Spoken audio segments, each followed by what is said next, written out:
episode of Thunder Talk. I'm Ray Wagner. This is the head coach, Brian Grass. I am. Coach, big weekend. It was. Great weekend. It was a much needed weekend, not only for us as a team moving forward and winning some games, getting on the right track, but for our fans too to see some success on our home ice. And it was nice to kind of finally start getting things together. I mean, the weekend was far from perfect, but a lot of the aspects that we were really focusing on in terms of attention to detail, being a lot better on the penalty killing, especially with the top power play unit coming into the weekend. I thought we did a good job with it. Yeah, you're right. Maybe things weren't perfect, but to us that translates to thrilling victories. Overtime, we win with 45 seconds left after a tremendous flurry from the ice skaters. Goaltending, phenomenal. Yes. Able to put together a breakaway. It was. A broken breakaway. It was a fortuitous situation for us, especially Max Strang. I mean, it was great to see him get on track, and what he did in overtime. He was making circus saves, diving across the ice, and we had guys on the ice who were absolutely exhausted. 3-on-3 is a very exhausting situation to be in, and for him to come up big like he did, and then just so happened we had made a change, got Derek St. Marie on the ice, and I know Louisiana wasn't expecting us to have somebody with fresh legs to be able to get out and pressure that guy at center ice, and when he did, he just picked his pocket and was able to get down there and scored a very pretty goal right before getting absolutely cleaned out. Yes. But it was a huge relief, and I thought the guys battled hard, and we needed that good feeling going into Saturday. But Saturday's a whole nother beast. Well, and Saturday is another great game. Early lead. Mm-hmm. A little bit of a pushback from the other team, and then you guys are right back in it.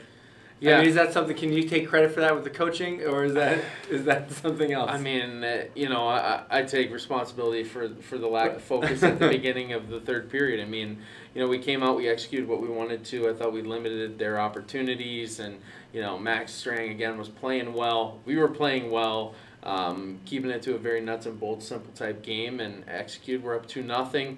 Go in, start the third period. I thought we were excited. But I think the guys kind of let up a little bit. Mm-hmm. And then as soon as that first goal against happened, because of a defensive breakdown, another one led to it, and it kind of got into a quicksand. And, next thing you know, we're down 3-2. But fortunately, we had the media timeout came up, and we were able to bring the guys in, really, really refocus them, and let them know there's plenty of time on the clock for us to get back to doing our work, and that we have to take care of our business and execute, not give them anything. And we went down right after that break and scored a couple goals, and get back in the lead, and then just a tremendous effort at the end of the game with that penalty kill with 2.5 minutes left was something to be held. And obviously Denny finishing it off with a fantastic long distance empty net goal, which I can promise you if he would have missed the net, he would have been in a lot of trouble. Yeah, well, he's in a lot of trouble for making it, because my radio partner Susan had to make a shot from that far blue line and miss the net. So when I told her that's where Denny scored from, she got very angry. I don't doubt that. Susan, you got to get out here and start practicing a little bit more. The ice is available. All right, last thing I'm going to ask you. A lot of times when winning comes up, superstitions have a tendency to come up with it. So I'm just going to ask you, in your experience with hockey, coaching, playing, craziest superstitions you've seen, whether they're yours or an unnamed teammates. I mean, for me, I learned early on that the more superstitions you have, the more opportunity you're setting yourself up to fail. Okay. And so I always tried to keep it simple. I would put my gear on the same way, right to left, and a lot of guys do that, but I do remember the second season I was coaching, we were in the finals, and it was a best of 3. We lost the first game, and then the second game, we had gone, and we ended up winning it, and I was wearing a certain kind of suit, and then we had a certain kind of post-game meal the day before, so we went back and had that same post-game meal, and everything for a decisive Game 3 that we won on. So, I mean, the situation does determine it,